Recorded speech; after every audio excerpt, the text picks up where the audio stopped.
ಕಲಬುರಗಿಯ ಲಾಡ್ಲೆ ಮಶಕ ಆ ದರ್ಗಾದಲ್ಲಿ ನಡೆದಂತ ಘಟನೆ ಕೇಸನ್ನ ಪ್ರಕರಣವನ್ನ ವಾಪಸ್ ತೆಗೆದುಕೊಂಡಿರ್ತಕ್ಕಂಥದ್ದು ನಿನ್ನೆ ನಡೆದಂತ ಕ್ಯಾಬಿನೆಟ್ ನಲ್ಲಿ ರಾಜ್ಯ ಸರ್ಕಾರ ಕೇಸನ್ನ ವಾಪಸ್ ತೆಗೆದುಕೊಂಡಿರೋದಕ್ಕೆ ಬಹಳಷ್ಟು ತೀವ್ರ ವಿರೋಧ ವ್ಯಕ್ತವಾಗಿರ್ತಕ್ಕಂಥದ್ದು.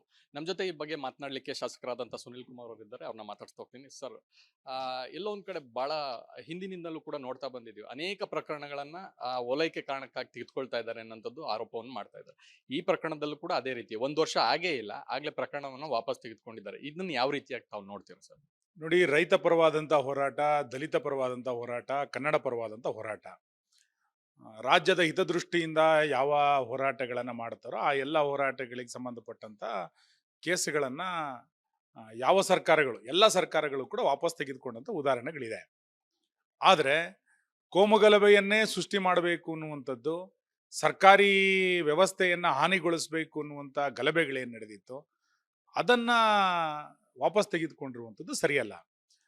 ದಲಿತರ ಕೇಸುಗಳನ್ನು, ರೈತರ ಹೋರಾಟವನ್ನು, ಕನ್ನಡ ಪರ ಹೋರಾಟಗಾರರ ಕೇಸುಗಳನ್ನು ವಾಪಸ್ ತೆಗೆದುಕೊಳ್ಳುವಂಥ ಪಟ್ಟಿನಲ್ಲಿ ಈ ಎರಡು ಪ್ರಕರಣಗಳನ್ನು ಇವತ್ತು ತೆಗೆದುಕೊಂಡಿರುವಂಥದ್ದು ಓಲೈಕೆಯ ರಾಜಕಾರಣಕ್ಕೆ ಒಂದು ಮಿತಿಮೀರಿದಾದಂಥ ಒಂದು ಉದಾಹರಣೆ. ರಾಜ್ಯದಲ್ಲಿ ಕಾನೂನು ಸುವ್ಯವಸ್ಥೆ ಹಳ್ಳ ಹಿಡಿದಿದೆ. ಯಾವ ವಿಷಯದಲ್ಲೂ ಕೂಡ ಕಾನೂನು ಸುವ್ಯವಸ್ಥೆ ಇವತ್ತು ನಿಯಂತ್ರಣದಲ್ಲಿಲ್ಲ. ಸರ್ಕಾರ ಈ ರೀತಿ ಗಲಭೆಕೋರರ ಕೇಸುಗಳನ್ನು ವಾಪಸ್ ತೆಗೆದುಕೊಳ್ತಾ ಇರುವಂಥದ್ದು ಮತ್ತು ಪ್ರಕರಣ ಆಗಿ 1 ವರ್ಷ ಮುಗಿಯೋದಕ್ಕಿಂತ ಮುಂಚೆನೆ ಇವತ್ತು ಸರ್ಕಾರ ಇಷ್ಟು ದೊಡ್ಡ ಪ್ರಮಾಣದಲ್ಲಿ ಓಲೈಕೆಗೆ ಮುಂದಾಗಿರೋದನ್ನು ನೋಡಿದಾಗ ಸರ್ಕಾರಕ್ಕೆ ಕಾನೂನು ಸುವ್ಯವಸ್ಥೆ ಬಗ್ಗೆಯೂ ನಂಬಿಕೆ ಇಲ್ಲ ಮತ್ತು ಓಲೈಕೆ ರಾಜಕಾರಣನೇ ನನ್ನ ಮಾನದಂಡ ಅನ್ನುವಂಥ ಪರಿಸ್ಥಿತಿ ಇವತ್ತು ಸರ್ಕಾರದಲ್ಲಿ ನಿರ್ಮಾಣ ಆಗಿದೆ. ಇದು ಯಾವ ಕಾರಣಕ್ಕೂ ಸರಿಯಲ್ಲ. ನಾನು ಹಿಂದೆನೂ ಕೂಡ ಹೇಳಿದ್ದೆ, ಯಾರ್ಯಾರು ಅತಿಯಾದಂಥ ಓಲೈಕೆ ರಾಜಕಾರಣವನ್ನು ಮಾಡಿದಾರೋ ಅಂಥವರೆಲ್ಲರನ್ನೂ ಕೂಡ ದೇಶದ ರಾಜಕಾರಣದಲ್ಲಿ ಜನ ಮನೆಗೆ ಕಳಿಸಿದ್ದಾರೆ. 28ರ ಚುನಾವಣೆಯಲ್ಲೂ ಕೂಡ ಇದೇ ರೀತಿಯಾದಂಥ ಪರಿಸ್ಥಿತಿ ಈ ಕಾಂಗ್ರೆಸ್ ಸರ್ಕಾರಕ್ಕಾಗತ್ತೆ. ಸರ್, ಈ ಹಿಂದೆ ಕೂಡ ಅನೇಕ ಪ್ರಕರಣಗಳನ್ನು ವಾಪಸ್ ತೆಗೆದುಕೊಂಡಿದ್ರು. ಅಂದ್ರೆ ಈ ರೀತಿ ನಮ್ಮ ವಿರುದ್ಧ ಇರ್ತಕ್ಕಂಥ ಕೇಸ್ಗಳನ್ನು ವಾಪಸ್ ತೆಗೆದುಕೊಂಡಿದ್ದಾರೆ.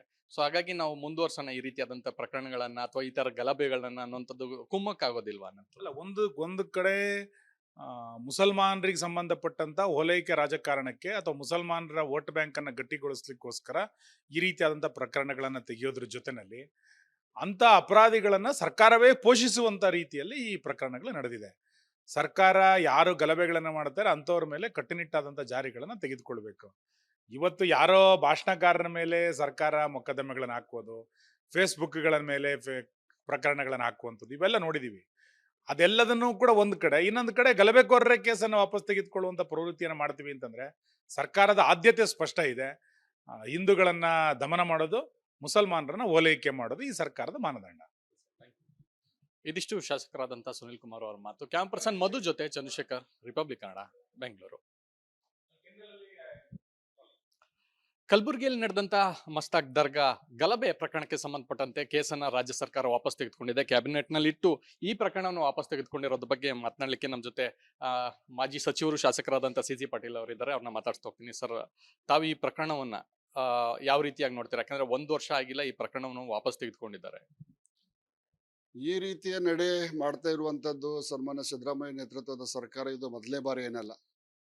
ಹುಬ್ಬಳ್ಳಿಯ ಗಲಭೆ ಪ್ರಕರಣವನ್ನ ಪೊಲೀಸ್ ಸ್ಟೇಷನ್ ಮೇಲೆ ದಾಂಧಲೆ ಮಾಡಿ, ಪೊಲೀಸ್ ಜೀಪ್ ಮೇಲೆ ಹತ್ತಿ ಕುಣಿದಾಡಿ, ಇನ್ಸ್ಪೆಕ್ಟರ್ಗಳನ್ನ, ಸಬ್ ಇನ್ಸ್ಪೆಕ್ಟರ್ಗಳಿಂದ ಎಳೆದಾಡಿದಂಥ ಪ್ರಕರಣವನ್ನು ಕೂಡ ಈ ಸರ್ಕಾರ ವಾಪಸ್ ತೆಗೆದುಕೊಂಡಿತ್ತು. ಈಗ ನಿನ್ನೆ ಕೂಡ ಕಲಬುರಗಿಯ ದರ್ಗಾದ ಮೇಲೆ ಆದಂಥ ಅಲ್ಲಿ ನಡೆದಂಥ ಘಟನೆಯ ಪ್ರಕರಣವನ್ನು ಕೂಡ ವಾಪಸ್ ತಗೊಂಡಿದೆ. ಒಟ್ಟಾರೆಯಾಗಿ ಇದೊಂದು ಸರ್ಕಾರ ತುಷ್ಟೀಕರಣ ರಾಜನೀತಿಯ ಸರ್ಕಾರ. ಹಿಂದುತ್ವದ ವಿರೋಧವಿದ್ದವರಿಗೆ ಒಂದು ರೀತಿಯ ಸಪೋರ್ಟನ್ನು ಮಾಡೋದು, ಹಿಂದುತ್ವದ ಪರವಾಗಿದ್ದಂಥವರಿಗೆ ಅವರನ್ನ ಕೆಟ್ಟ ರೀತಿಯಿಂದ ನಡೆಸಿಕೊಳ್ಳುವಂಥದ್ದು, ಕೇವಲ ಭಾಷಣಕಾರರನ್ನೇ ನಿರ್ಬಂಧ ಮಾಡ್ತದೆ.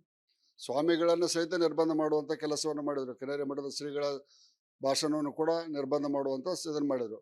ಒಟ್ಟಾರೆ ಈ ಸರ್ಕಾರದಲ್ಲಿ ಹಿಂದೂಗಳಿಗೆ ಅಭದ್ರತೆ ಕಾಡುವಂಥ ಎಲ್ಲ ಸನ್ನಿವೇಶಗಳು ಉಂಟಾಗ್ತವೆ. ಬಹುತೇಕ ಮೊನ್ನೆಯ ಚುನಾವಣೆಗಳಲ್ಲಿ ಈ ಸರ್ಕಾರ ಗಮನಿಸಬೇಕು. ಹಿಂದುತ್ವ ಮತ್ತು ಸನಾತನ ಧರ್ಮವನ್ನು ವಿರೋಧಿಸುವಂಥವರೆಲ್ಲರೂ ಎಲ್ಲೇ ಒಂದು ಕಡೆ ಕೇರಳವನ್ನು ಬಿಟ್ಟರೆ ಉಳಿದ ಕಡೆ ಎಲ್ಲ ಕಡೆ ವಿಫಲರಾಗಿದ್ದಾರೆ ಅನ್ನುವಂಥ ವಿಷಯವನ್ನು ಗಮನಿಸಬೇಕು. ಇನ್ನೊಂದು ವಿಷಯವನ್ನು ಹೇಳಬೇಕಂತಂದರೆ, ಚುನಾವಣೆ ಬರುವವರೆಗೂ ವಿಜಯ್ ಅಂತ ಬಿಂಬಿಸ್ಕೊಂಡ, ಚುನಾವಣೆ ಮುಗಿದ ನಂತರ ಜೋಸೆಫ್ ವಿಜಯ್ ಅದ. ಇದನ್ನು ಕೂಡ ಹಿಂದೂಗಳು ಅರ್ಥ ಮಾಡ್ಕೋಬೇಕು ಮತ ಹಾಕುವಾಗ ಅನ್ನುವಂಥ ಮನವಿಯನ್ನು ನಾನು ಮಾತಾಡ್ತೀನಿ. ಸರ್, ಇದರ ಜೊತೆಗೆ ಈ ಹಿಂದೆ ಅಂದ್ರೆ ಏನು ದರ್ಗಾದಲ್ಲಿ ಶಿವಲಿಂಗ ಆಗಿದೆ, ಸೊ ಅದೊಂದು ದೇವಸ್ಥಾನ ಮಾಡಬೇಕು ಅನ್ನುವಂಥ ನಿಟ್ಟಿನಲ್ಲಿ ಈ ಬಗ್ಗೆ ಮಾತನಾಡಿದಂತ ಸಂದರ್ಭದಲ್ಲಿ ಈ ಪ್ರಕರಣ ನಡೆದಿರ್ತಕ್ಕಂಥದ್ದು. ಅಂದ್ರೆ ಇದೇ ರೀತಿಯಾದಂತ ಪ್ರಕರಣಗಳನ್ನು ವಾಪಸ್ ಪಡಿತಾ ಹೋದ್ರೆ ರಾಜ್ಯ ಸರ್ಕಾರ ಕುಮ್ಮಕ್ ಕೊಟ್ಟಂಗ ಆಗಲ್ವಾ, ಅಥವಾ ಇದೇ ರೀತಿಯಾದಂತ ಘಟನೆಗಳಿಂದ ಮತ್ತಷ್ಟು ಗಲಭೆಗಳು ಹೆಚ್ಚಾಗಲ್ವಾ ಅನ್ನೋದು? ಅಲ್ಲಿ ಶಿವಲಿಂಗ ಇತ್ತನ್ನೋದು ಅನ್ವೇಷಣೆಯಿಂದ ಜಗತ್ತಿಗೆ ಗುರುತಾಗಿದೆ. ಮೊದಲು ಶಿವಲಿಂಗ ಇದ್ದಾಗ ಅದು ದರ್ಗಾ ಹೇಗೆ ಆಕೈತೆ ಅನ್ನುವಂಥದ್ದು ಮೂಲಭೂತ ಪ್ರಶ್ನೆ. ಶಿವಲಿಂಗ ಇದ್ದಾಗ ಅದು ಮಂದಿರ ಆಗಬೇಕು. ಇಂಥ ಕ್ರಮಗಳಿಗೆ ನಾವು ಆಸ್ಪದವನ್ನು ಸರ್ಕಾರ ನಡೆಸುವವರು ಕೊಡಬಾರ್ದು. ಅಧಿವೇಶನದ ಪ್ರಾರಂಭದಲ್ಲಿ ಒಂದು ಸಂವಿಧಾನದ ಪಠಣವನ್ನು ಮಾಡಿಸ್ತಾರೆ, ಸರ್ವಧರ್ಮ ಎಲ್ಲ ಅಂತೇಳಿ. ಪ್ರತಿ ಅಧಿವೇಶನದಲ್ಲಿ ಮಾನ್ಯ ಗೌರವಾನ್ವಿತ ಸ್ಪೀಕರ್ ಅವರು ಪೀಠಿಕೆಯನ್ನು, ಸಂವಿಧಾನ ಪೀಠಿಕೆಯನ್ನು ಓದಿಸ್ತಾರೆ. ಅದು ಬರೀ ಓದಿಗೆ ಸೀಮಿತವಾಗಬಾರ್ದು, ಕೃತಿಯಲ್ಲಿ ಈ ರಾಜ್ಯ ಸರ್ಕಾರ ತರಬೇಕನ್ನುವಂಥದ್ದು ನನ್ನ ಮನವಿ. ಇದಿಷ್ಟು ಶಾಸಕರಾದಂತಹ ಸಿ ಸಿ ಪಾಟೀಲ್ ಅವರ ಮಾತು. ಕ್ಯಾಮರಾ ಪರ್ಸನ್ ಮಧು ಜೊತೆ ಚಂದ್ರಶೇಖರ್, ರಿಪಬ್ಲಿಕ್ ಕನ್ನಡ, ಬೆಂಗಳೂರು.